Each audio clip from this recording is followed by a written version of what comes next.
Blog Talk Radio.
Good morning, good evening, everybody, and welcome to another episode of Phantom Nebula Radio.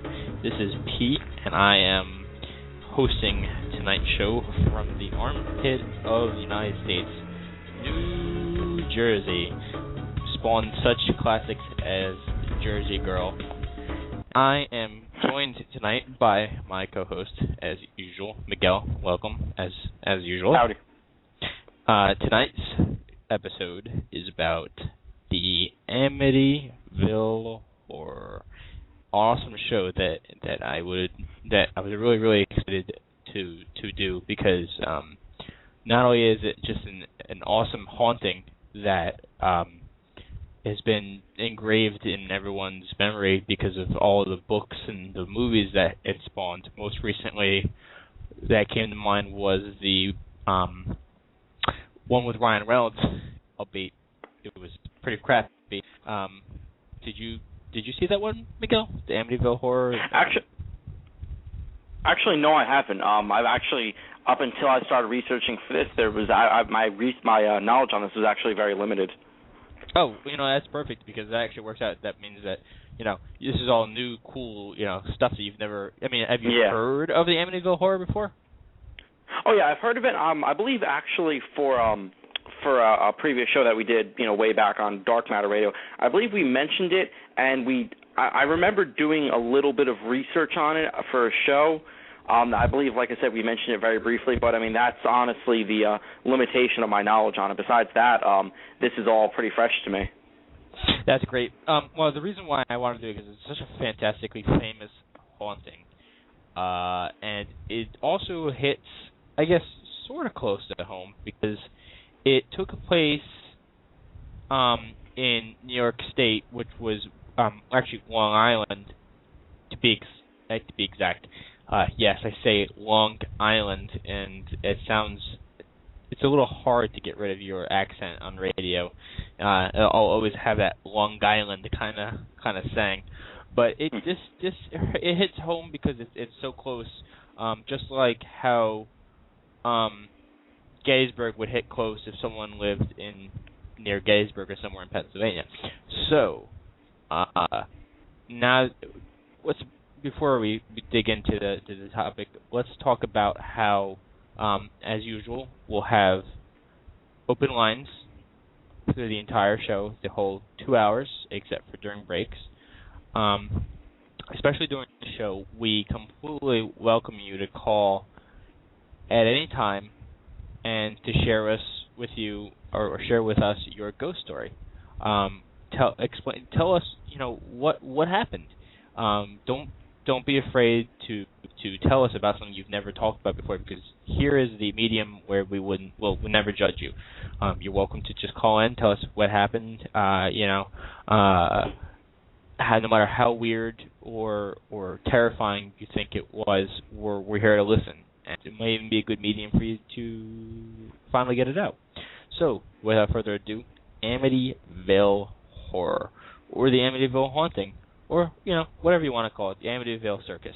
It doesn't matter, but we're going to talk about it tonight. Would you like to just give a little background, Miguel? Yeah, sure. So, as I was mentioning earlier, I just really started to read about this for the first time today. Supposedly, the Amityville murder incident occurred back at, I believe it was during the 70s, right, Pete? Yes, it was. Yeah, it occurred in a house that has remained untouched since it was built in the 1920s. It actually still has a current owner who is a current resident who really doesn't like all the attention that surrounds it. Now, the murder incident occurred with the DeFeo family. The DeFeo family were a family of 7 who lived in the village of Amityville in Long Island. Supposedly, the way the story goes, one evening, the eldest son of the family, his name was Ronnie, he was 23 years old, he ran into a bar shouting that somebody had killed his parents. So a group of friends of his and everyone all got together, went to the house, and they found the parents and everyone in the family shot dead in their sleep. The father was shot in the back and the neck. The mother was shot twice in the upper body. Ronnie's sisters were shot once in the head at close range, and it says that his younger brothers were shot once in the back at close range.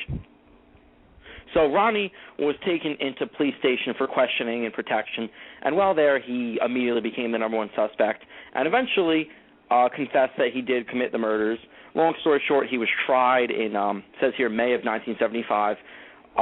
Went through 3 different lawyers, one claiming that Ronnie tried to assault him, and eventually he was sentenced. He says here that the attorney's strategy was that of insanity. However, he was found guilty of all 6 murders in the second degree, and is currently serving his prison sentence of 25 years to life. Now, it's really unknown why Ronnie committed the murders. There's really no true reason. It's said that he's legally insane. It's said that, an early speculation said that he was trying to collect on the family's insurance, but, it was a really far-fetched story. There was, a whole bunch of stories. There was one that was apparently there's a large amount of cash hidden in the home that he was trying to claim, and there was even claims that he couldn't control himself. Claims that something was making him do that. That's why I cut him. That actually becomes important because this is the murders that set up the Amityville Horror. Actually, these are the murders that take place before everything in the books and the movies take place. So keep on going. I'm sorry, I didn't mean to interrupt you too much. Right, yeah. So, like I said, his sentence was 6 counts of second-degree murder. He's probably never going to get out of prison, honestly, because he shows really no remorse. And the biggest thing that kind of throws you for a loop is the fact that Ronnie can't seem to get his story straight. For the majority of people who, are in some sense out of their mind and commit some sort of murders, there's always some sort of variance, but typically they can get their story straight. Ronnie, on the other hand, there's actually, a timeline where originally he had claimed that a man named Tony Mazzeo was responsible for the murders, and then says that he committed the murders, and then says that a few 4 individuals helped him commit the murders, and then again says that he did it, then says that a friend of his came to the house and how apparently his sister committed the murders, and then eventually the story started to kind of change over to the tune of him and his sister Dawn, who was 18 years old at the time, both committed the murders, or that she was solely responsible for the murders. His most recent claim came in 2007 when he said that he couldn't remember the events of the night. However, even up into the early 2000s, he said that his sister Dawn had killed his family. There's a lot of controversy surrounding, virtually everything about the story. Apparently his neighbors were claimed at first to have not heard any gunshots. However, then there were interviews that suggested that they did hear gunshots but didn't want to get involved, either thinking it was just, someone playing with guns or, some sort of mob hit or something like that, which was, again, another story that was mentioned. There was also a story how apparently the housekeeper mentioned that the mother, Mrs. DeFeo, had a premonition that a, quote, terrible tragedy was going to occur to the family. Now, there's also supposedly a claim that Ronnie almost shot his dad prior to the murders. Now, this story goes that Ronnie actually apparently witnessed an argument between his sister and his father and decided to end it by pulling a gun on his father, pulling the trigger, but the gun misfired, and, no lives were lost that night. Unfortunately, again, we don't know whether any of this even actually happened because of the copious amount of lies that Ronnie DeFeo seems to be telling throughout all of this. Like I mentioned earlier, another thing was that he believed, voices told him to commit the murders. According to one version, he was watching a film called Castle Keep, and during the movie he heard his family whispering that they were plotting to kill him, and then at the end he was handed a rifle by a person with black hands and killed his family with it. Concerning the murders, he said in court, "I couldn't stop if I wanted to, and I felt somebody was inside moving me." And that's what I mean when I say that it really seems like he wasn't in the right state of mind if he was the one who committed these murders. But again... the interesting... I just want with the murders, when they interviewed him later on, he had just on and off answers about why he committed the murders. He would say, at one point he'd be like, "My sister did it." Yet, like you had said, Dawn did it. One point he said, "I don't know why I did it." Another time he would say, "Oh, it was somebody else." Another time he had talked about how strange voices in his head convinced him to do it. And that's the scary part, that most people think that these that these things happened are because of the murders. But these proceedings with Ronnie makes me feel that it was possible that it came before the DeFeo murders. What do you think? Actually, because there was supposedly there were claims that the DeFeos believed the house was haunted. How apparently Ronnie mentioned that his family heard noises at night, pipes, footsteps, screams. However, again, Ronnie really can't be trusted for what he says. So it's unsure if they really truly believe the house was haunted prior to the murders or not, or if the murders could have possibly been the cause of the haunting. But it's just but like the most the people think that it originated with the DeFeo murders.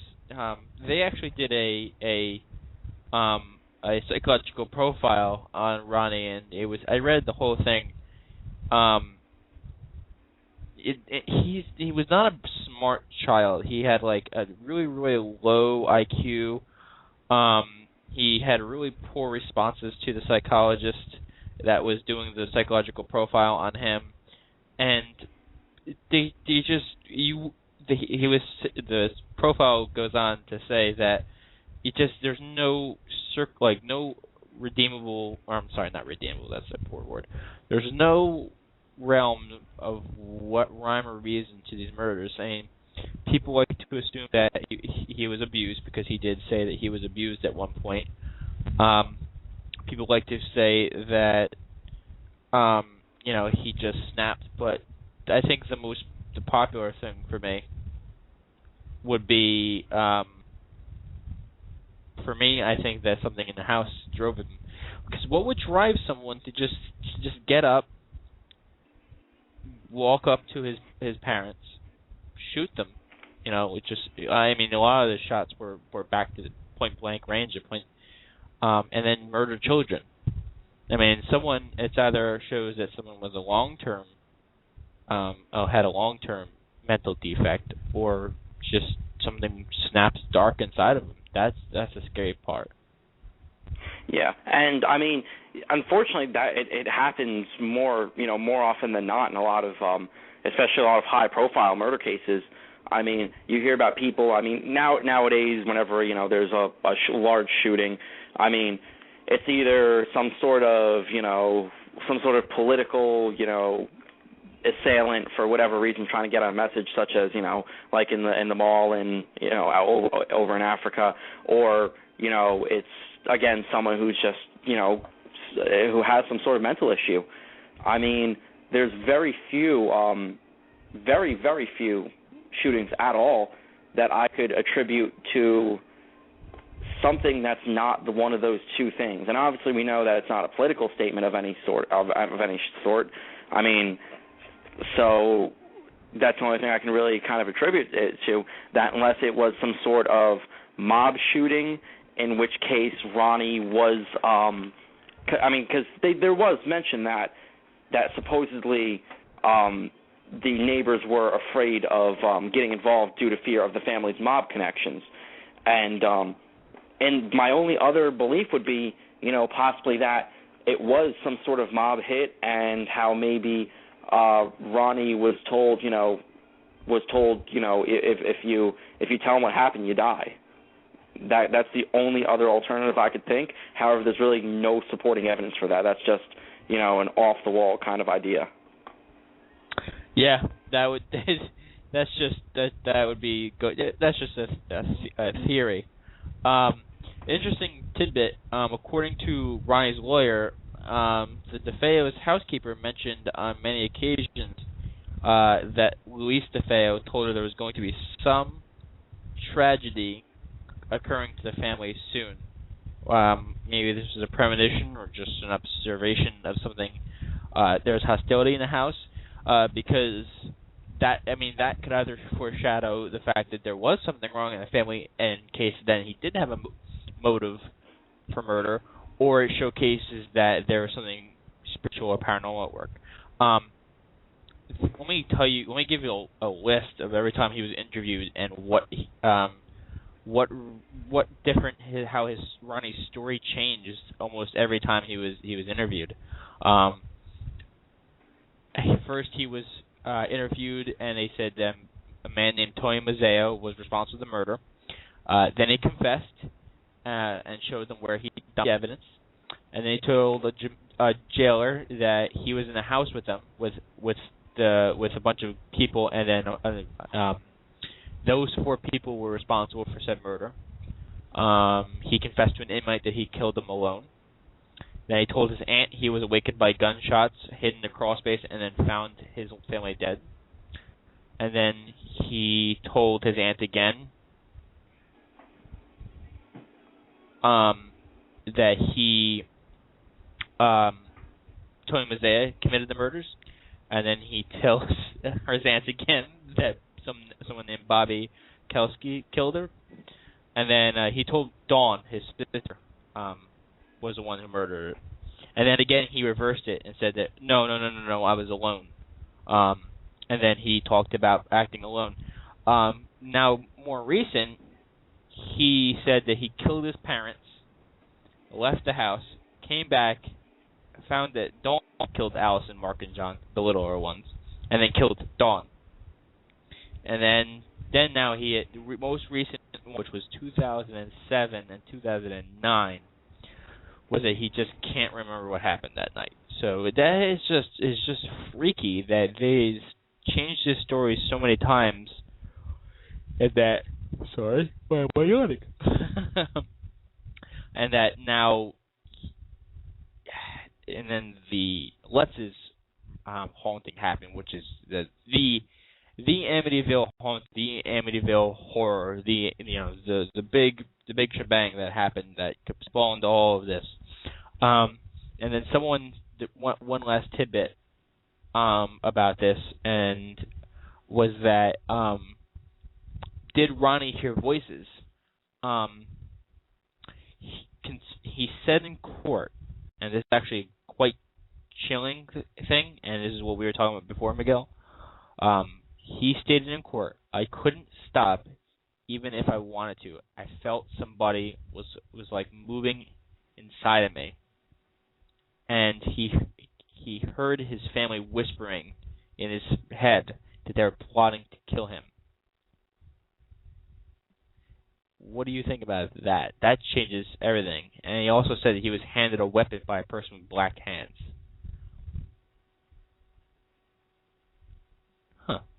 I guess. I don't know if I'm not sure if there's an issue. Justin in chat, do you hear an issue with Blog Talk Radio tonight? Because it seems that people are logging in and out of the chat, and I've just gotten like reports from people saying that they haven't been able to log in. So I'm not sure if you can hear me, and if there's maybe possibly maybe a Blog Talk Radio error tonight, and they're having issues with their servers.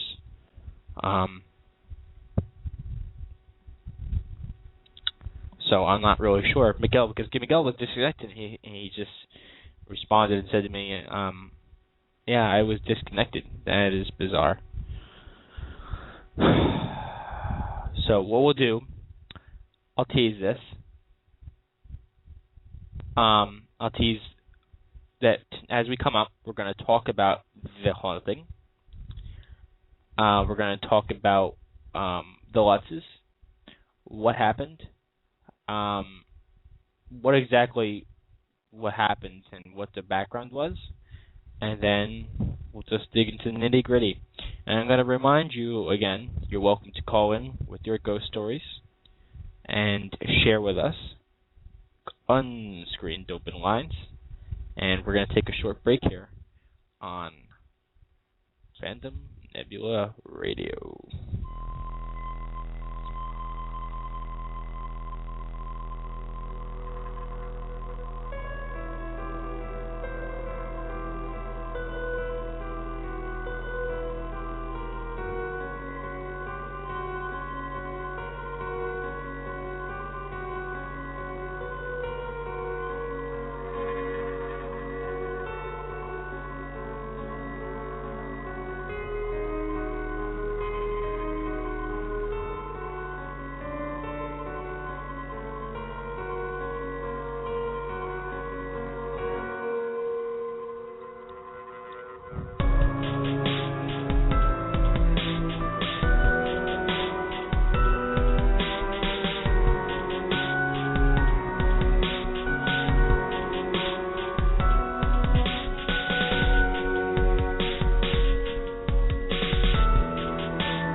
Okay, everybody, we're back to Phantom and Nebula Radio, and you're joining us for our discussion of Amityville horror and ghost stories.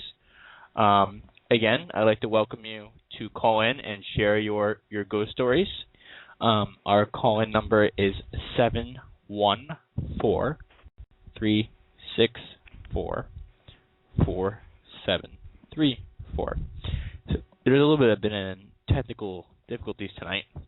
I haven't really been everyone's fault.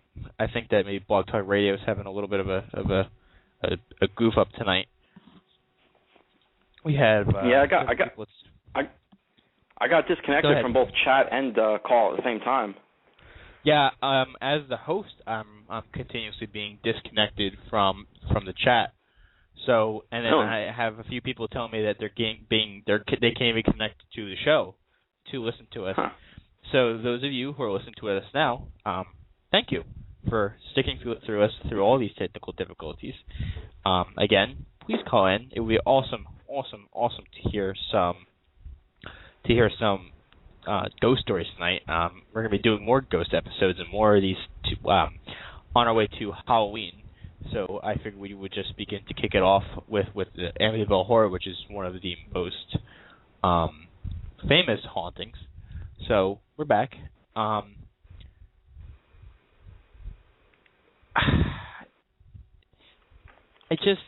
ahead. Go ahead. I was going to ask, actually. I started reading over the Hauntings because I know we were about to start moving into that whole part of it. However, I really don't have a very good idea of what happened. So if you could you explain to the audience and myself a little bit more in depth the whole incident regarding the Hauntings? Okay, yeah. Well, I'll just give you a broad generalization, and we'll go a little bit deeper into it and discuss the actual happenings. But I'll just give you the background of what happened. So we had the DeFeos murdered by Ronnie. That was 6 people murdered in the house. That happened in 1974? Yes.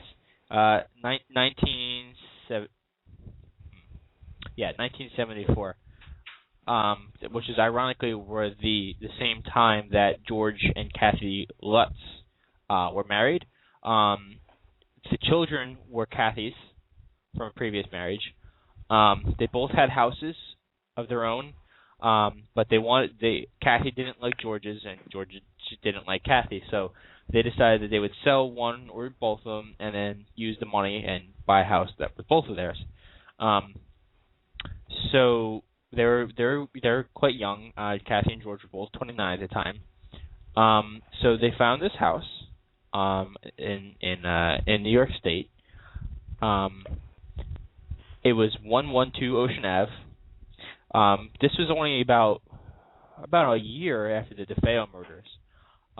They thought the price was a bargain. It was only $80,000, which if I saw a house for $80,000 in 2013, I would be scared of what happened in it. It was a 6-bedroom house, Dutch colonial style. Had sweet, awesome stuff like a boathouse and a swimming pool because it was located on a canal area. They had a dog, so they just needed a big house with all these kids and everything. When they first were walking through the house with the CEO, the home inspector, the real estate broker told them about the murders and then asked them, would this affect your decision? Would it bother you if 6 people were murdered in this house not even a year before? And obviously, after some consideration, they decided that yes, that would not bother us. So they move in, and then his friend, George's friend, found out about the murders and suggested they bless it. So they found a Catholic priest named Father Ray, and then they decided to carry out the blessing on it. This is where it began to go a little bit freaky. This is where it began because a little bit of also background. George and Kathy were both non-practicing Christians. One was a Methodist and one was a Catholic. So the priest comes to perform the blessing, and it was a beautiful afternoon in December, and they were just packing, and so the priest was going around the rooms flicking the holy water. He walks into a room, starts flicking the holy water, and began to pray. Immediately, he heard a very masculine, very deep voice simply telling him to get out. When he continued to bless the house, and then he left, not saying anything to Kathy or George. A few days later, he called George on the phone and said, "Stay out of the second floor room where he heard the voice." It was planned to be used as a sewing room, and then they decided that, no, probably not a good idea now. And then the call was cut short. Following his visit, actually, the priest's father developed a high fever and blisters on his hands, similar to stigmata, according to the reports. So far after that, nothing happened. Nothing unusual happened. So after soon, it begins to happen. So there's your little bit of a background on what happened beforehand, Miguel. Mm-hmm. Well, thanks. Like I said, because I've been reading through the website that you sent me, and I was just following through as you were mentioning it, and like I said, I've never. I mean, for those of you who've just joined, that earlier I mentioned that I haven't seen any of the movie, the programs on it, anything like that. I haven't read about it, so this is actually new information to me. I'm actually forming opinions of this as we go along. I've just only done research for the past few days, so. It gets even weirder as we go along and dig into it.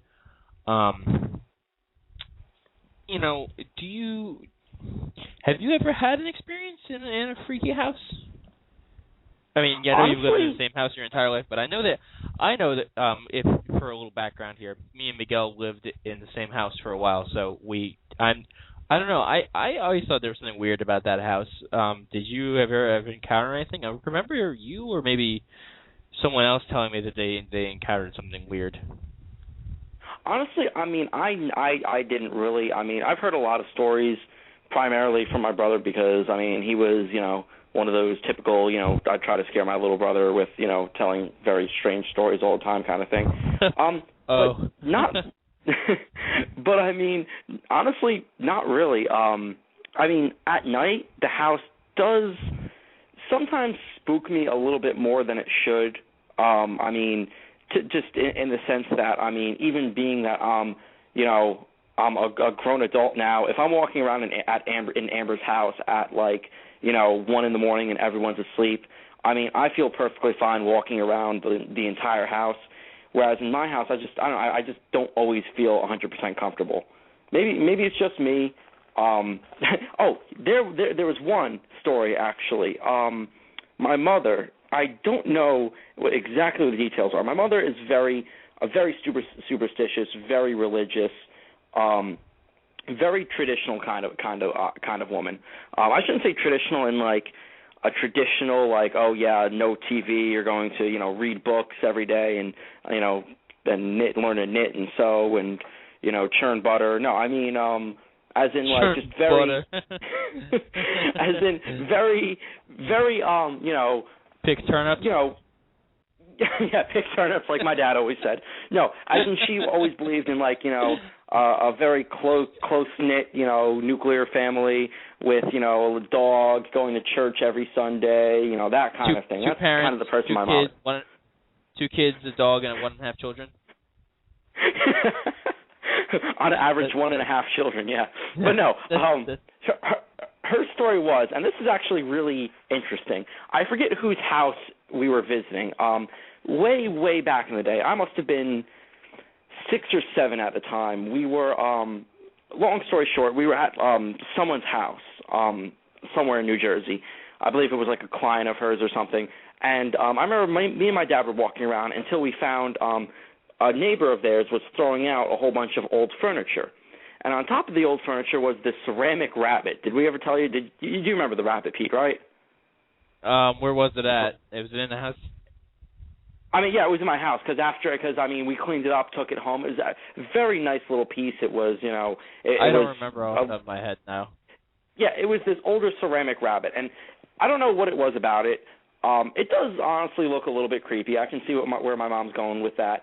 But she swears to God that after we brought that rabbit back home, strange things started happening around the house.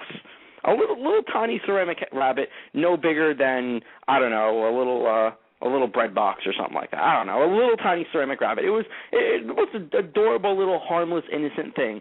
And like I said, she didn't give me details, just said, she started hearing strange noises and started feeling like uneasy around the house. And I mean, I'm just sitting here like, I don't know, it's been in my room for the past, 10, 15 years. So, I don't know, maybe the ghost likes me? I don't know. But, that's the only real story. I mean, nobody, to my knowledge, has died in this house. Somebody died in my friend Terry's house.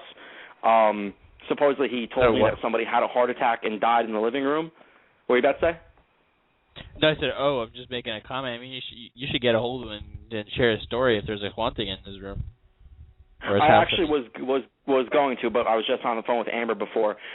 Actually, both of them probably have some stories to tell, but we can save that for the next haunting show though, because they're a little bit preoccupied at the moment. They're out right now, so But I mean, like I said, I'll definitely tell him to call in next time. I mean, he says he has some, a story to share about that we've talked about. Amber, my girlfriend Amber, her family, their house is very, very old. The house is from the 1800s. It was actually purchased, I believe, by their great-grandfather or like their great-great-grandfather to give to his children so that they didn't have to work the coal mines in Pennsylvania. And supposedly, it's a very, very tiny house. I mean, you can tell just walking around. The house is ancient. It's built on a hillside. It's and in deep burial ground. Probably on. Actually, there is a graveyard within 30 seconds walking distance of the house that hasn't been touched since Actually, I believe it was touched about 10 years ago when some student apparently took on a project to renovate it or something like that. But there is a graveyard. They're the closest property to this graveyard, in which most of the graves are so old that you can't even recognize the names, and the ones that you can recognize the names only say dad or son or something like that. So I mean, they also have many, many stories about their home too. I believe they actually, again, footsteps, things of that nature. Amber's mother was actually a very religious person. In fact, I mean, it was almost scary in a sense because when unfortunately she passed away several years ago, strangely enough, several months beforehand, her and Amber were very, very close to each other, and she was saying how, if her time comes that she's ready. So it's almost like a premonition in a sense. And things like that just kind of give me the shivers when people kind of, when people kind of have those kinds of premonitions and those kinds of closure experiences. Another one, going back to my mother, did she tell you about how, or did I tell you the story about how after my grandfather died, supposedly she was in bed one night, woke up, because then she always tends to hear... Your mother's father or your father's father? My father's father, surprisingly enough. Not her father, but her husband. I know that happened all around the same time. Yeah, it all happened within a month. Actually, my two grandfathers' deaths occurred within 23 days of each other. But this after my father's father passed away, supposedly she was in bed one night when she felt like a presence, not like a presence, but like a weight on the edge of the bed, like somebody had just sat down on the bed. And then supposedly she felt somebody put their hand on her leg, and supposedly she felt like she had closure. She felt like everything was at ease. And as strange as it is, I mean, for me I guarantee my father probably has his experiences of his own. Honestly, my father is not a very religious person at all. He's, a skeptic, very down-to-earth kind of guy. But he really, I do believe him telling me, a couple stories that would honestly suggest to me that he's had some some experiences of the nature. Myself, I honestly really haven't, other than really just odd feelings from time to time. And that one time when I woke up in my winter coat, I mean, I've never had any really strange, out of the ordinary experiences. We completely went off in a different direction. We could actually continue this in a little bit. I just want to talk more about the actual Amityville haunting itself. Share a little bit more as to now. This is the timeline. The Lutzes have been moved in for about a month or so. This is about January, and this is just some of the experiences they think. George would wake up every morning at 3:15 and just go out to check the boathouse. That will come into a little play later on. During the winter, there were swarms and swarms of flies. Kathy had vivid nightmares about the murder, discovered the order in which they occurred and the rooms they took place. The children began sleeping on their stomachs the way that the dead bodies had been found. George discovered a hidden room behind shelving in the basement. The walls were painted red, and then actually did not find it in the blueprints of the house. This room actually became known as the Red Room. Their dog refused to go near it and cowered and whined if it was like sensing something. There were cold spots everywhere, odors of perfume, and then some odors of excrement. When tending to the fire, they saw the image of a demon with its head blown off. Their daughter Missy had an imaginary friend named Jody, which was apparently like a pig creature. So back to the 3:15 thing. That was actually the time the DeFeo murders took place. That's freaky. So, what do you think just about those experiences? That's only half the experiences these people endured. I mean, even these just happening would make me want to go, screw this, I'm out of here, even if this was $80,000. Well, to be completely honest, at this point, I'm going to do something a little bit out of character for myself that I don't typically like to do unless we have a very, extreme incidents where something is very unexplainable. I'm actually going to look at this with try to rationalize and I guess that's the only word I can really use. Try to rationalize and figure out some of these experiences using logic. And I'm not saying logic based on, what we know, like, oh, don't worry, it's just this, it's just that. I mean, based on the assumption that the murders have caused something supernatural to occur. Well, first of all, I feel that out of all the murders that have really taken place over the years, very various gruesome, bloody things, I feel that the very amount of mystery surrounding how a murder occurs is actually pretty proportional to how severe the hauntings seem to be. In other words, when you have a murder such as someone who's just blatantly murdered in cold blood, they find out who the person is, they, sentence them to whatever reason, they know why, blah, blah, blah, case closed, end of story, tear down the house, build a new one, whatever. In cases like that, you really don't hear about, supposedly they've been hearing weird things at night and seeing demons. But when you have a murder or a group of murders where there's a great deal of mystery surrounding it, such as this, where you don't know what really happened.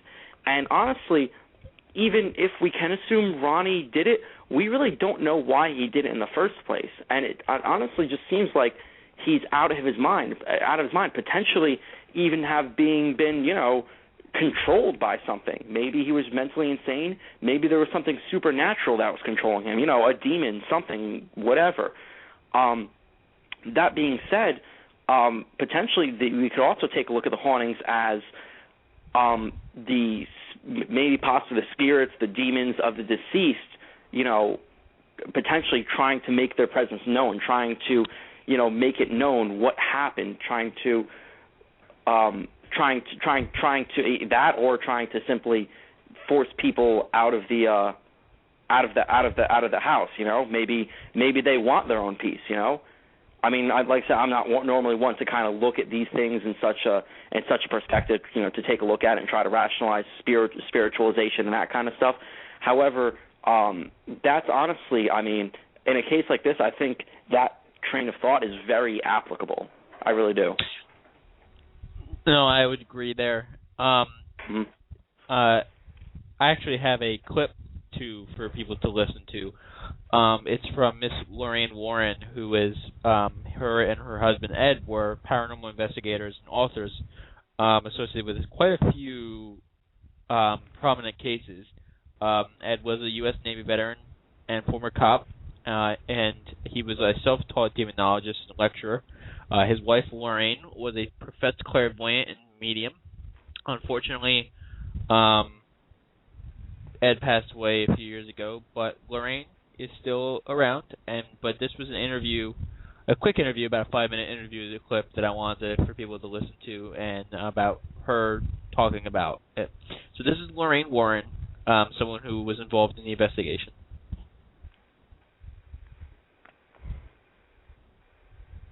What age did you realize that you had a special gift? 9. I was 9 years old, and I was in a private Catholic girls' school, and I began to see lights around the nuns. And I looked sometimes, and as I looked, I realized I could see lights around some of the girls. But I made the mistake of telling my French teacher that her lights were brighter than Mother Superior's. And that didn't go over too well in a private Catholic school. So from that time on, I kind of suppressed it, but it didn't go away. It never left. It never left me. It never went away. And it did increase very naturally. I've been tested at UCLA for my ability. I didn't go there to be tested. I went there to learn more about Kirlian photography, the ability to photograph the human aura in everything that God creates. I find it absolutely fascinating. And I worked with them, and they wanted to work with me as a natural psychic. I have never read books on it. I have never had training. Everything about it is all natural. How did you meet your husband, Ed, and how did you two discover that you had the same interests? Well, that was a continuation of your last question, because I only went out with one boy in my life, and that's the guy I married. I'd never been out on another date before or since. And so he was an usher in the theater, and a group of girls from church were going, it was in the summer, were going to the movies, and they invited me to go. And halfway there, they told me that they wanted to introduce me to this boy, and that wasn't really of interest to me. You know, my schooling, my religion, my family, they were all interest. But, you know, that wasn't of interest. I was 16 years old. And so when we went in, I didn't realize he was the usher in the theater. So I looked at him from his feet right up to his head. And I thought, what a clean-cut looking boy you are. And then after the theater, after the movie was over, he said he was going to treat us girls to a nickel Coke. And I ordered an ice cream soda. And he, from that time on, way into our marriage, he would always say that he knew I was a gold digger from the first day, because I ordered an ice cream soda when everybody else ordered a nickel Coke. And so he walked home with us, but his house was first. And he walked ahead of us like he faced us, but was walking backwards, talking to the four of us. And then one of the girls said, "Oh, Ed, we're almost to your house." And he ran across the street. I didn't see that young, athletic, 16-year-old boy. I seen my husband as he looked just before I lost him. And I wrote in my diary on the 23rd of June, 1943, I'll spend the rest of my life with him. You know what? I just realized I uploaded the wrong interview. Wow. So you just listened to an old lady talk for about 2 minutes about how she met her husband. But that is Lorraine Warren, and she was involved with the investigation. She actually still does investigations at the ripe age of 86. After all of the accusations of hoaxes and such against Lorraine, or against the Lutzes, she was constantly backing up, saying, "No, this is not a hoax. I'm telling you," et cetera, et cetera. So let me just give you even a little bit more about the house and what happened. Apparently, green like gelatin oozed from the walls and from the keyhole of the playroom door. Cloven hoof prints attributed to it. A huge pig appeared in the snow. Locks and doors and windows were damaged by an unseen force. While in bed, Kathy had welts and was levitated. When closing windows, they would see like eyes out in the distance. A crucifix was that was hung in the living room revolved until it was upside down and gave off a smell. A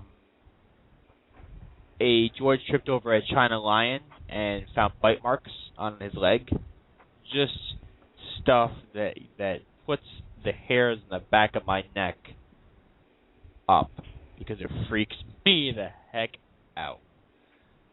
What do you think of those ones? Those are ones a little bit. This is where it gets even a little bit worse. Again, I mean, like I said, I'm going to, try to take that stance in which I can try to rationalize, the kind of spiritual phenomena that's being observed.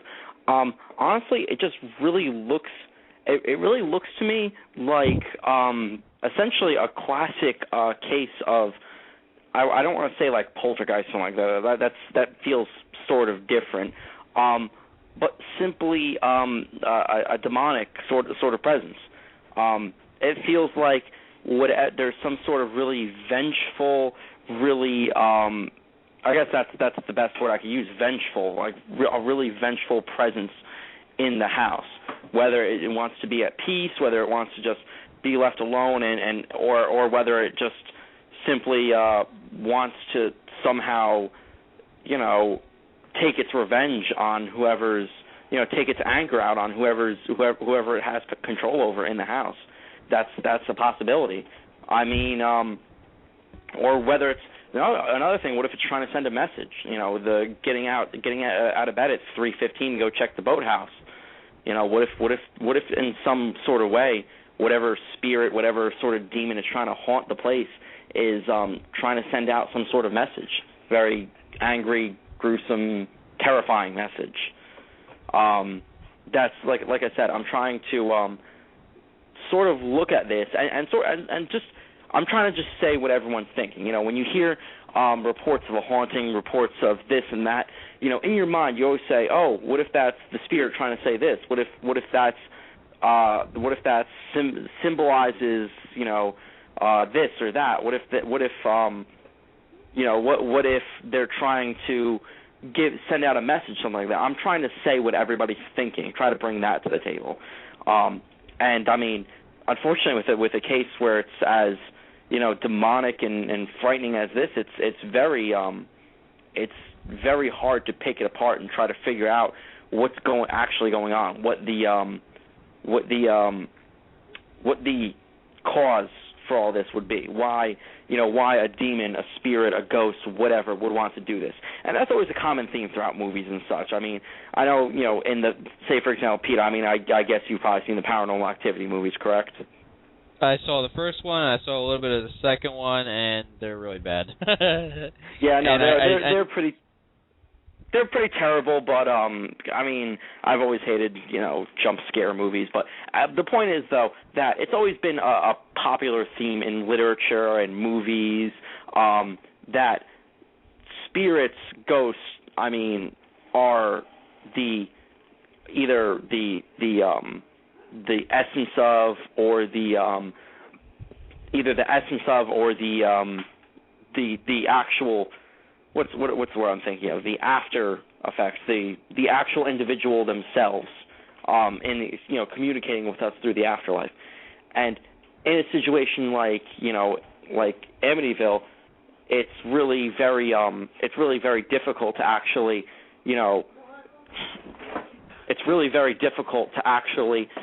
figure out what's going on and actually try to pinpoint why why said spirits could be doing whatever they're doing, why they would be causing hauntings or whatever, What's freaky about it, though, this is that why it obviously came to a head when the DeFeos were murdered, but if what Ronnie said during the proceedings were any way to any guess as to that something was going on even before the DeFeos were murdered, that questions me why no one has ever investigated what happened before the DeFeos were dead, because that's just bizarre that they just people know that the DeFeos were murdered and that possibly caused the Lutz's issues, but usually I'm not sure. I'm not a demonologist. I'm not a paranormal investigator. But from my understanding is that this seems like a demonic presence, something that's just not. It just doesn't fit. I guess it would go hand in hand with a murder, but it's just weird. And Justin says in chat that I'm going to have fun trying to sleep tonight. I believe that because I'm just reading some of these and they're freaky. Just like this one, the daughter would just sing, and then she would leave the room, stop singing, and then come out, and then George saw Kathy transform into like this old woman with like dripping teeth and stuff like that. Just weird stuff that it's just all. It just gives me the chills. So with that, we're gonna go to another break, and then what we're gonna do is we again invite anyone for open lines. Please call in if you have a ghost story. We would love to hear it. We'd love to hear freaky deaky stories of anything that could be going on or anything that has happened. So just enjoy a little tidbit break with a little bit of music, and we'll be back shortly on Phantom Nebula Radio.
Okay, welcome back to Phantom Nebula Radio. Tonight's topic has been a riveting time talking about the Amityville horror, which has been one of the most defining hauntings of several generations, and a fascinating case that we've been discussing tonight. Again, I invite you all to call in with your stories, whether it be scary, funny, anything to do with ghosts or anything at all. Again, like we say, we have completely unscreened open lines. It means if you have something that you need to say, you are more than welcome to always call in, and we're willing to hear whatever you have to say. Preferably if it has to do with our topic, but we'll take it. The guest call-in number is 714-364-4734.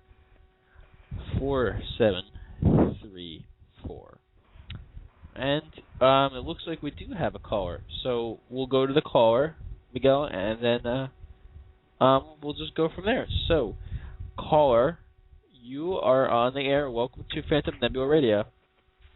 Hey, how you guys doing? Excellent. Welcome. Hey, yeah, I actually got a couple stories. Neither of them are going to be as riveting or as amazing as the story that we're talking about now, but definitely stories that impact me personally. Those are the better stories, I think. Personal stories are much, much cooler than something that a bunch of random people claim. I think stories that people share are much more interesting because they're the lesser-known stories. Yeah. But yeah, so first I'll start with my personal story. I was with a friend. I was visiting his sister, who was going to be my girlfriend at the time, down in Delaware, and they were staying at their aunt's house in Delaware, which the house was originally one of George Washington Cabinet's members. Just to give an idea of how old it is. So it was one of George Washington's cabinet members' house. Okay. And the whole idea of the house was just weird. You walk in, and it's like narrow hallways, narrow doors, very small. I mean, the house itself was huge, but there was just this weird kind of closing in feeling. And part of the way through the night, I was explaining why that was, is that there was faux hallways inside the wall of every hallway because of the fear of the British coming in and taking them back to England for treason. Okay, so there's all kinds of secret passageways, secret doors, faux hallways, all kinds of stuff. Yeah, sweet. Which is creepy enough,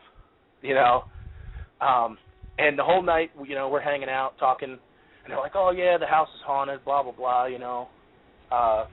and they're just kind of laughing it off. And I said to my friend Dave, I said, "Look, we're sleeping in the same room, and none of these rooms have two beds, so it looks like we're bunking up together. Regardless of whether these stories are true or not, we're sleeping in the same room." And so we ended up having to bunk up together in the same bed.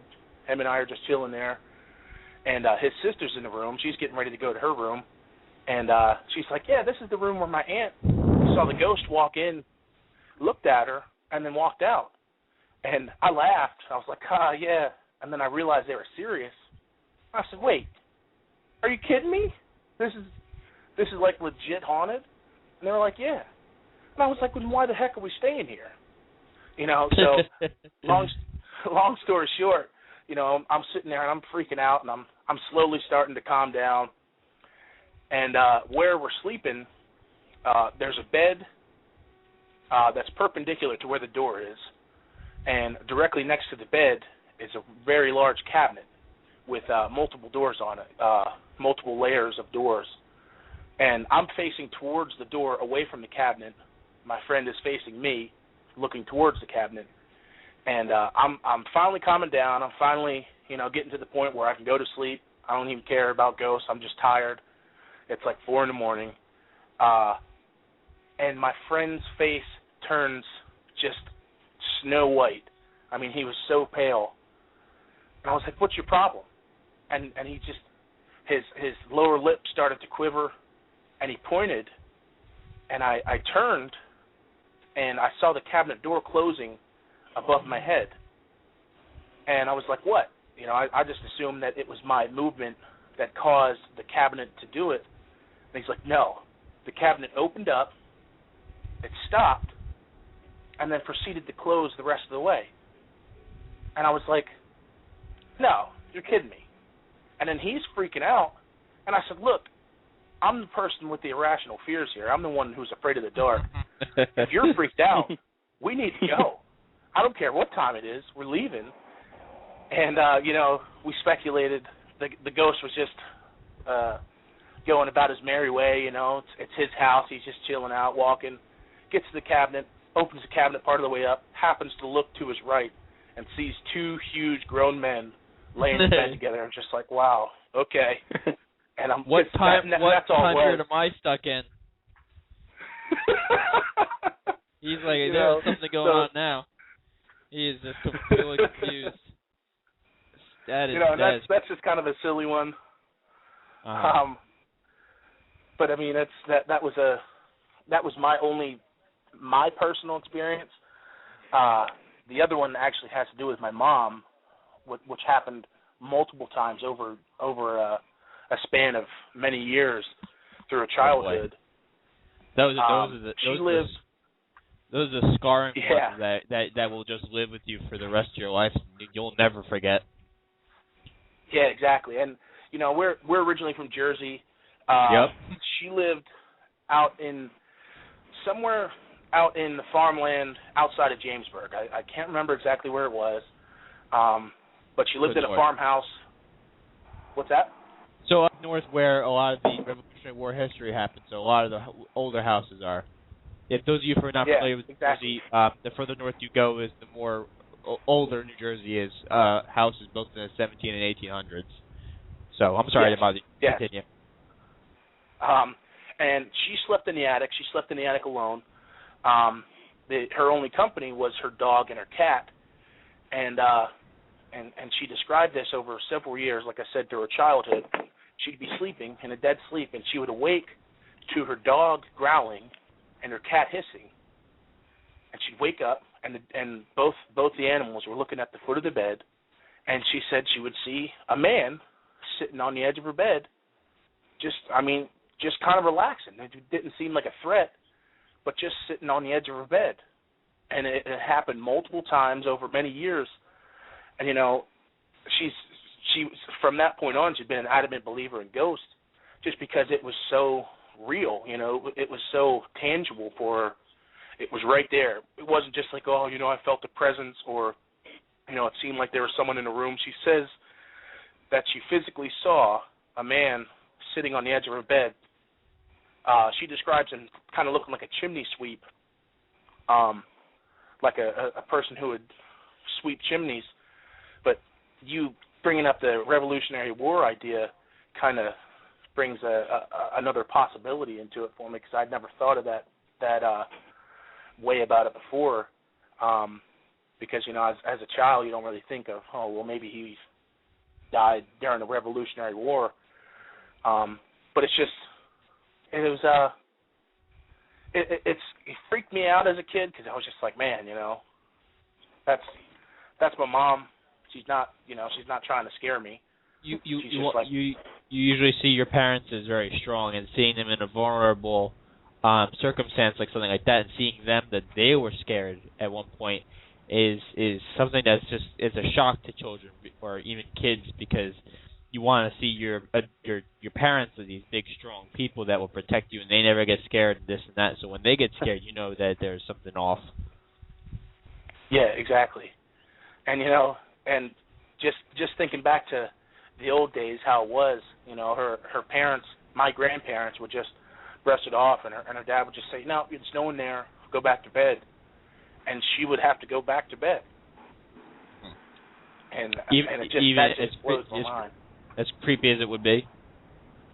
Yeah, because my grandfather, he was an extremely loving man, but he's old school. He's from the generation. He fought in the Korean War. He's just that. This is what it is, and that's it. So you don't. That generation of people, you just didn't say no to, or say, blah blah blah. Like today's generation, we can negotiate our way out of it. There was no negotiating with that generation, So she just said multiple times about how she would just have to go back to bed. And normally when she'd go back, he wasn't there anymore, but,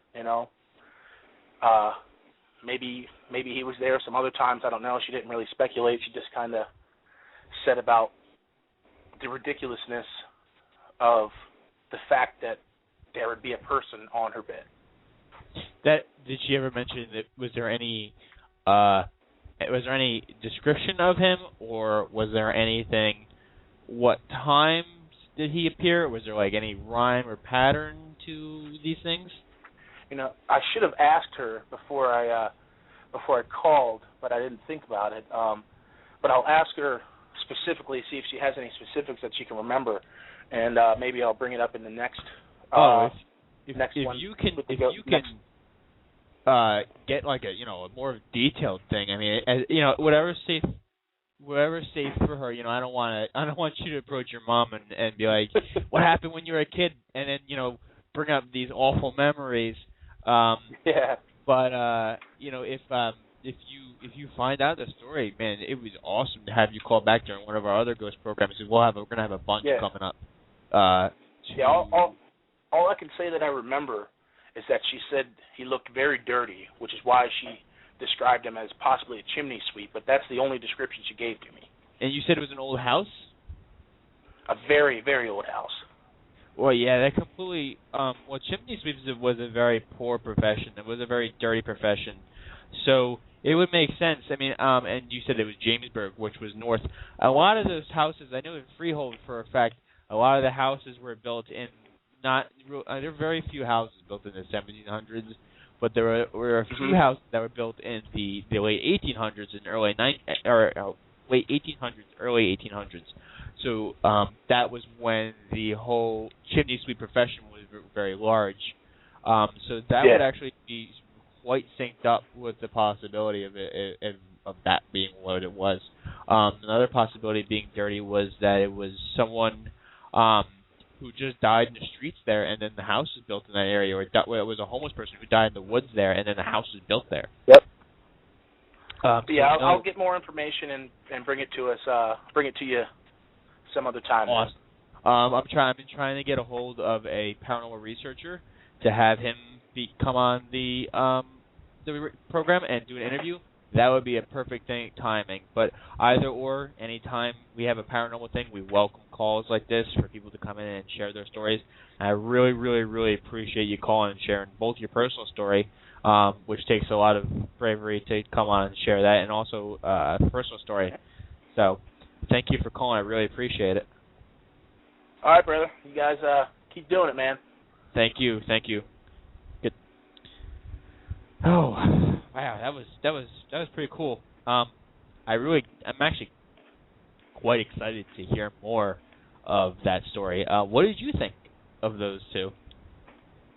I mean, honestly, myself, I just like you said. I mean, I absolutely love personal stories. I mean, to me, it's weird because, I mean, like I said, myself, I really haven't had many personal paranormal encounters, and so I tend to be a very skeptical person. And yet, you go online, you read stories from a third party. But it always feels very personal when there's someone who tells you a story that they directly have experienced themselves.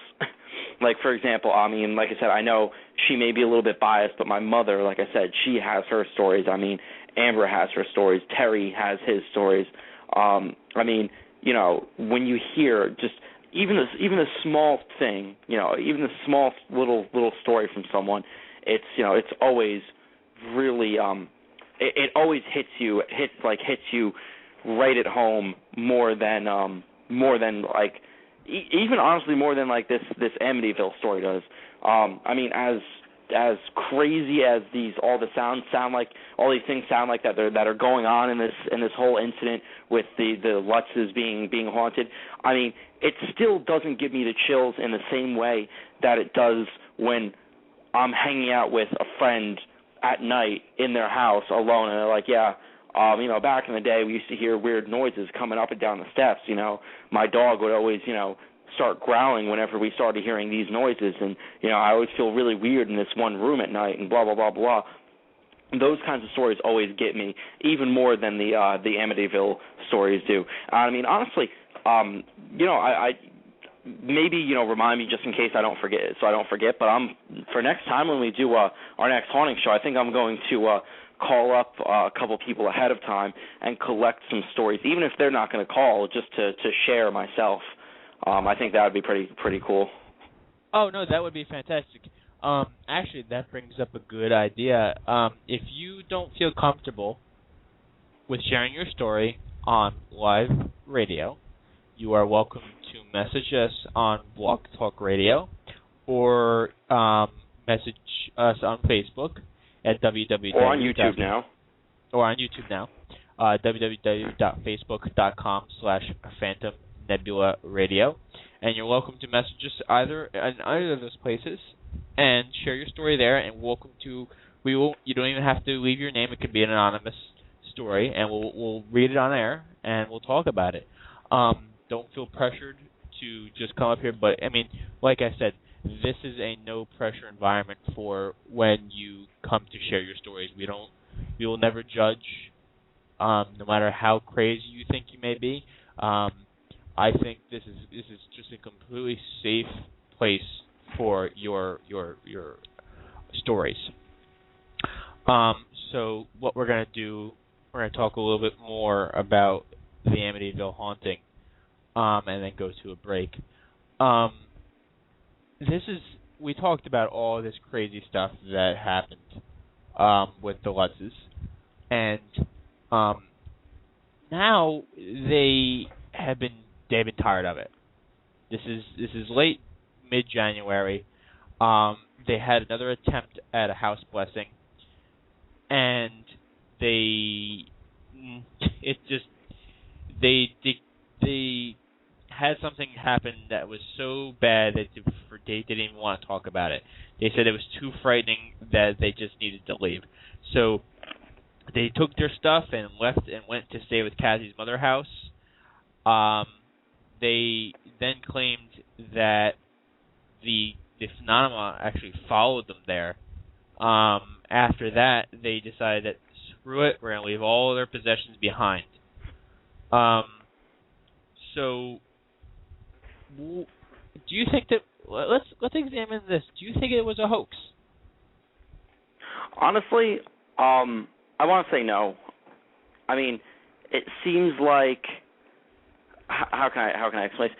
It seems like in a situation as extreme as the one that we're talking about here, it really doesn't seem like a family of that nature is out in it for the money. It doesn't seem like they're out in it to get themselves, known. I mean, maybe that could be the case, but I mean, I don't know. In other words, when you got to look for a hoax, you got to look for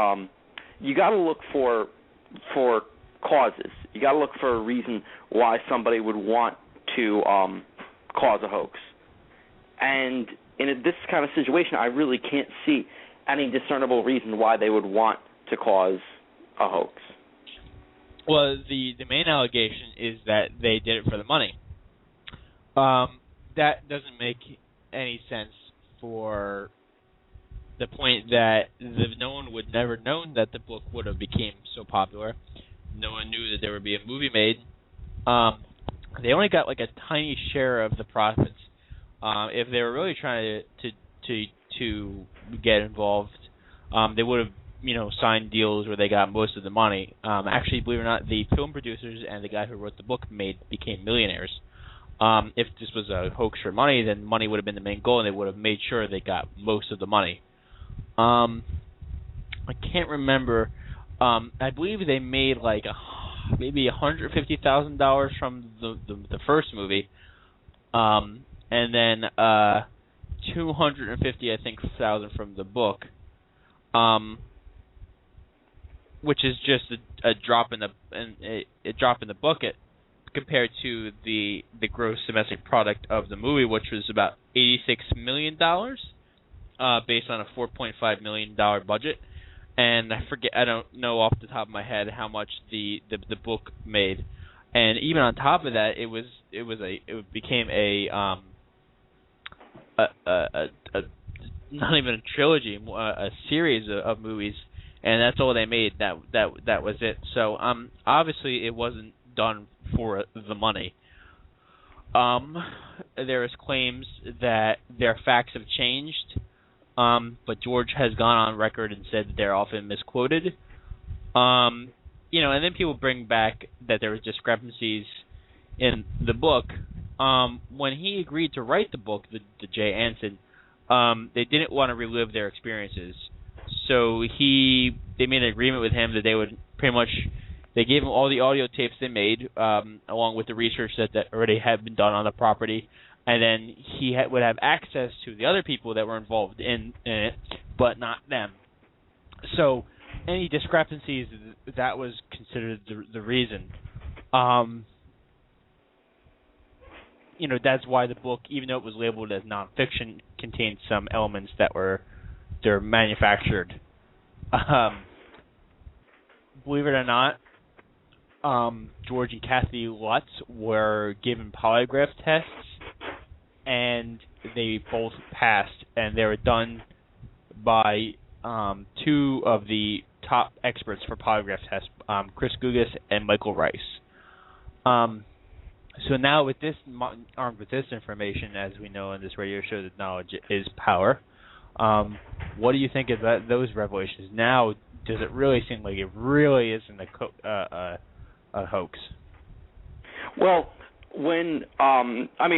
the numbers that you mentioned that they've gotten, even though it's not the majority of the money, it's still a pretty hefty sum to get, to make six figures off of just a simple story. It's still a pretty hefty sum to make. That being said, do you know when these polygraph tests were administered? Did they have like a time, a year?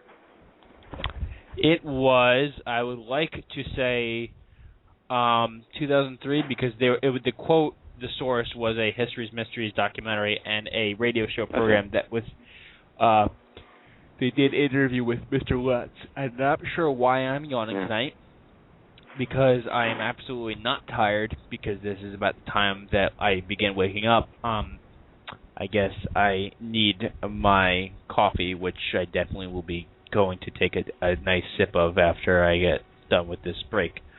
So we'll leave that, and then we're going to take a quick break right now, and then we'll be back, and we'll go more in depth with our own personal experiences, and I'll share a story, and then we'll maybe do a little bit more discussion, and that will be it for the evening. So thank you for listening in on almost called myself Phantom Nebula Radio, and we'll be back in just a few minutes.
on Phantom Nebula Radio, the home of the paranormal, the supernatural, the extraterrestrial, and the unexplained, and the mysterious.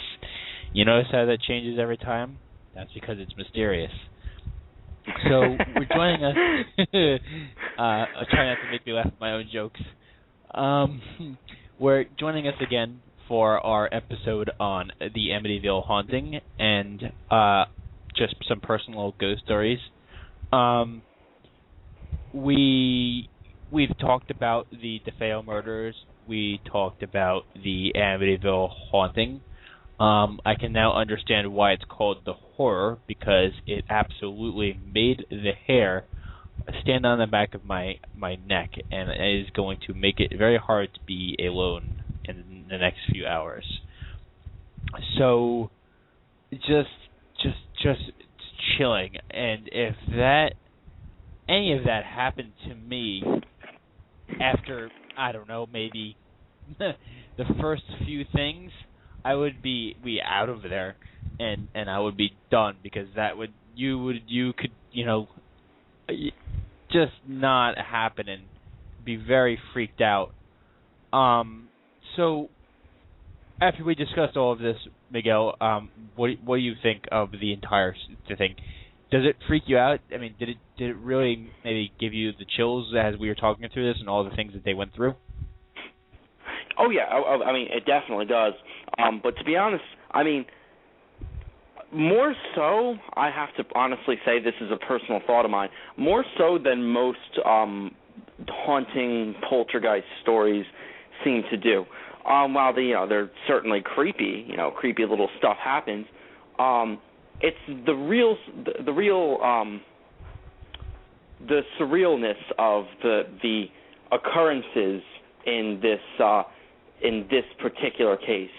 The one that honestly really gets me the most, I mean, there's very blatant things that, seem to kind of, that I honestly feel so blatant that it really doesn't even creep me out the same way. Like when he supposedly saw his wife as some sort of demonic form, or how, things like that. But the things such as his daughter having an imaginary friend who lived in the house is one big one. Another one that I was about to say, the biggest one that gets me is the going to check the boathouse every morning at 3:15. That part in particular really, really gave me like the chills.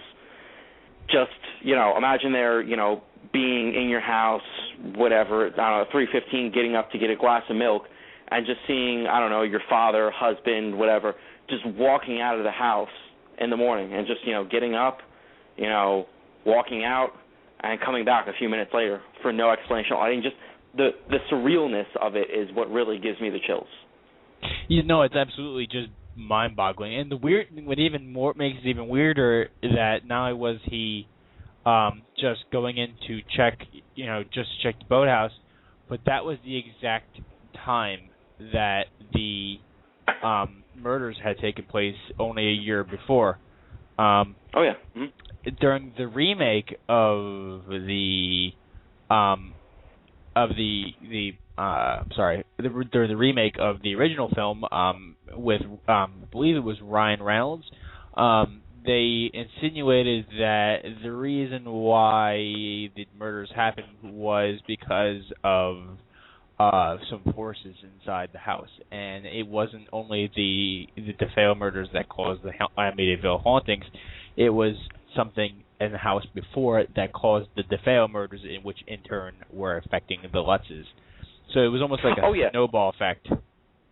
Oh yeah, I mean, like I said, the one thing that's just kind of, this feels to me just not even like a traditional haunting. It feels more of like a demonic presence than, like I said, a traditional haunting. When you think of hauntings, you think of, for the most part, really innocuous things. Like you think of just, weird sounds, like our caller mentioned, seeing someone at the end of your bed, someone innocent, not threatening, seeing a strange reflection in the mirror, hearing strange childlike voices at night.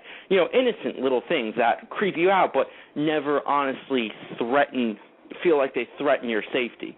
And to have like a real haunted house like that, I mean, I know people who have lived in houses who are haunted.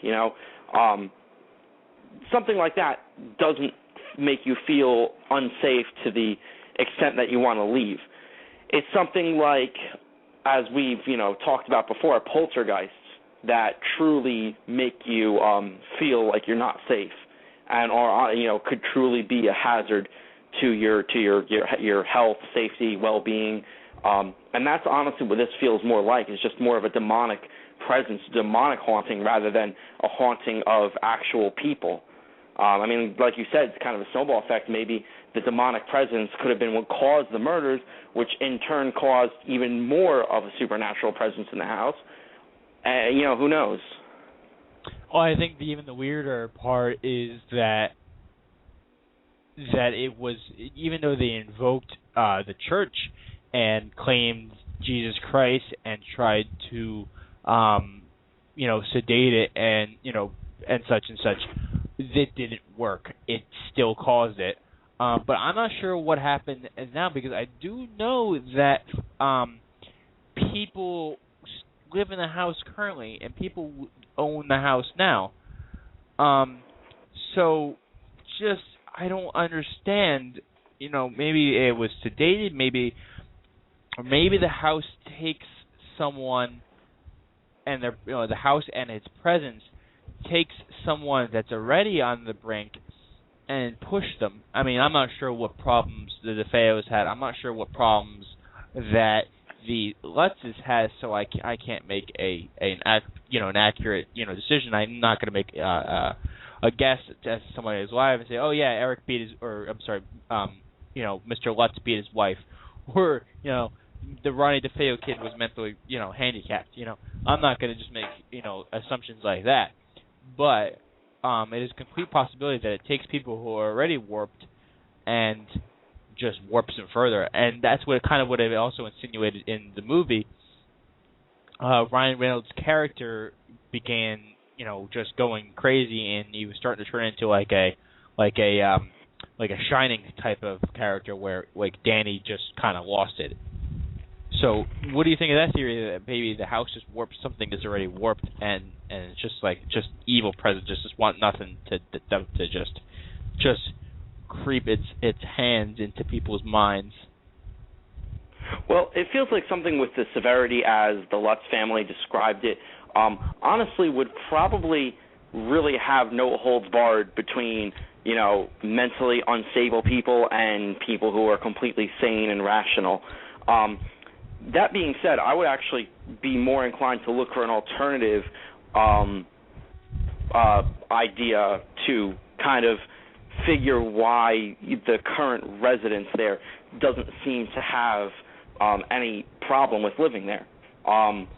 Could possibly be, say, for example, that there maybe there's been some sort of closure between whatever spirits haunted the house and whatever reason they were haunting it for. There could be some sort of closure that may have occurred that would result in the hauntings having ceased. There could be, it could even well be possible that the family has some sort of camaraderie with the said spirits. I've definitely heard of especially mediums who claim to have some sort of social connection to spirits. And it could be possible that the spirits choose who they want to live there. It could be possible that the demons, whatever, the ghosts of the dead people, it could well be possible that whoever it is decides who they want to live in the house and what they want them to do while living in the house. It could well be possible that something about the Lutzes, something about their family, something about who they are, what they did, may have in fact angered said spiritual presence and caused the demonic hauntings. We really don't know, and we probably never will. This is all just conjecture. Yeah, well, conjecture is great, though. Conjecture is what we aim for on this show. Conjecture is fun. Conjecture is great to learn. I'm sorry. Conjecture is great. even though it's incomplete information, it's great to come up with conclusions that people may not think of. What makes me hungry for questions and makes me hungry for what happened was that since we know that with what Ronnie DeFeo's testimony, saying what he said about the voices and such like that, why is it that no one has ever done any research into what happened before the DeFeos? The house is obviously old enough to where they that if something was happening, the DeFeos didn't have that house built. It's been around since the 20s or 30s.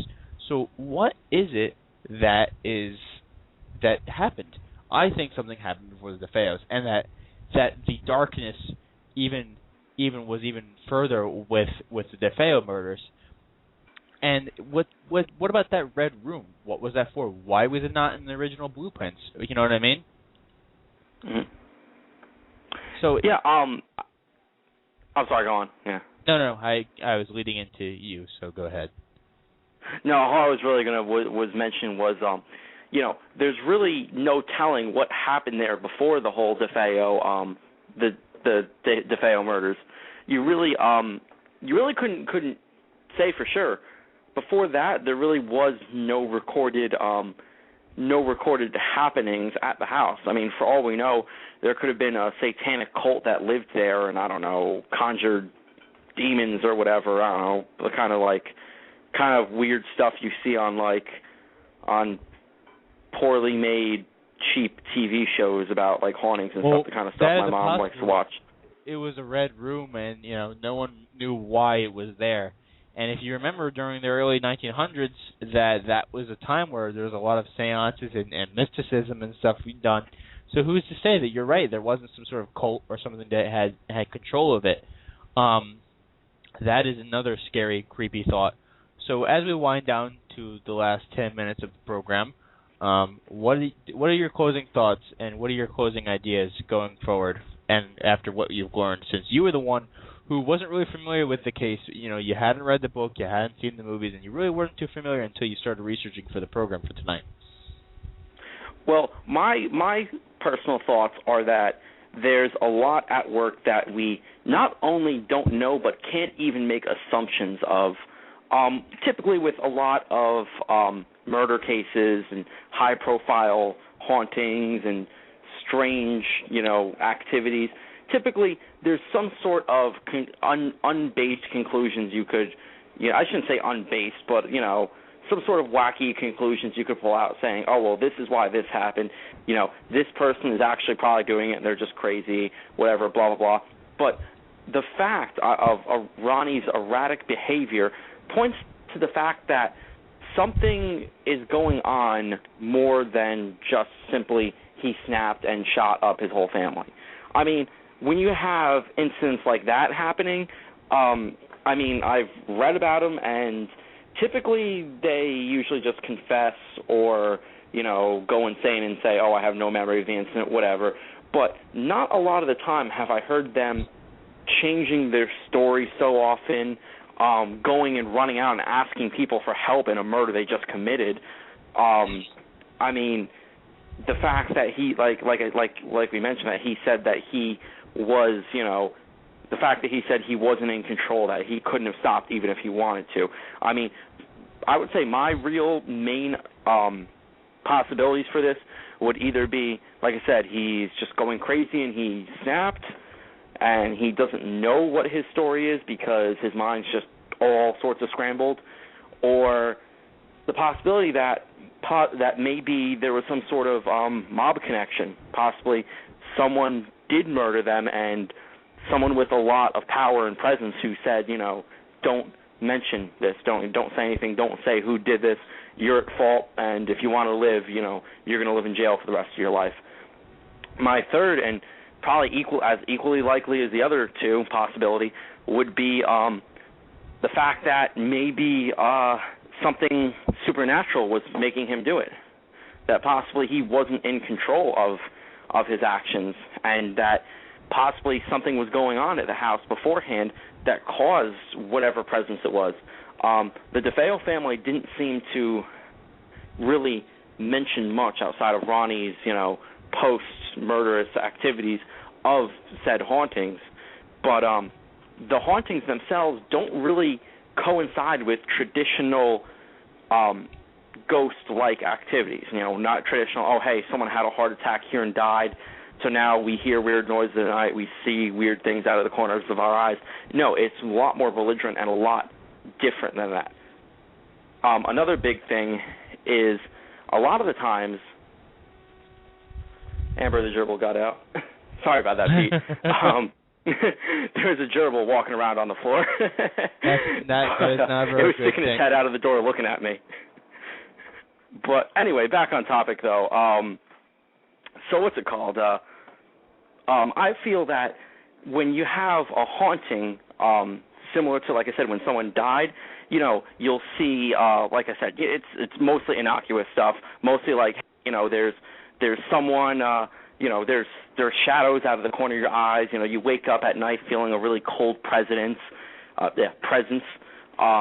You feel very strange feelings. There's cold president, ghost of George Washington.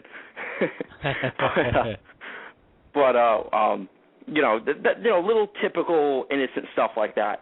The fact that you see, the body of a demon in the fire, the fact that, your daughter has an imaginary friend who looks like a pig, the fact that there's a red room that exists downstairs that, your animals are frightened of. That's another thing that's also a very recurring theme in hauntings is animals. Animals tend to have a lot, as far as the whole logic behind hauntings go, animals seem to tend to have a lot better of a perception of spirituality than humans do.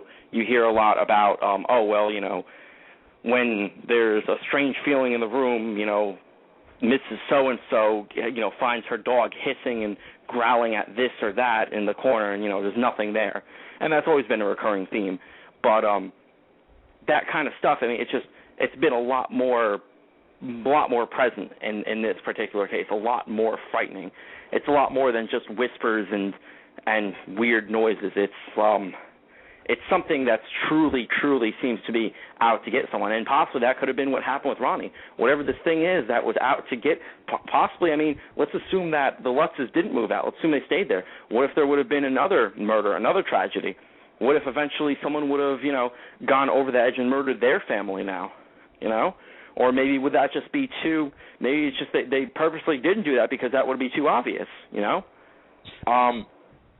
Regardless, though, there's definitely, if these are all the facts are true, which is really, what the whole thing's based on. If all the facts are true, there's no bias, all the stories are true, and it's not a hoax, all the bearing is on all of that. If all of that seems to check out, then we can truly say that something very strange is going on. But even if one fact is off, whether it's the fact that it's a hoax, the fact that the murders really were committed by Ronnie just because he snapped, whether it's any of those facts at all, then, or maybe it was just the Lutzes found out about the murders and decided to capitalize on it. If any of those facts are true, then that points to something a lot worse than simple than just a simple haunting. Or I'm sorry, no, I have it the other way around. Then that pokes holes in the theory that could potentially dismantle the whole case. Absolutely, I 100% agree. I just find that there is just so much weird about this case, so much chilling things about this case. But as we leave, I just want to say how I want to know more. I want to know what happened before everything. I want to know what happened before that the DeFeo murders. I want to know what started the snowball is what I want to know. So thank you for listening to Phantom Nebula Radio tonight. Tune in next week. The topic will yet to be announced. You'll be able to see it on Facebook sometime soon, probably tomorrow. we're trying to get some interviews, maybe a Bigfoot researcher, maybe a paranormal researcher, or maybe someone who has written a book. We'll play it by ear and then we'll post it. If any of you guys are new, yeah. Real quick before we go, would you like to mention our new YouTube channel?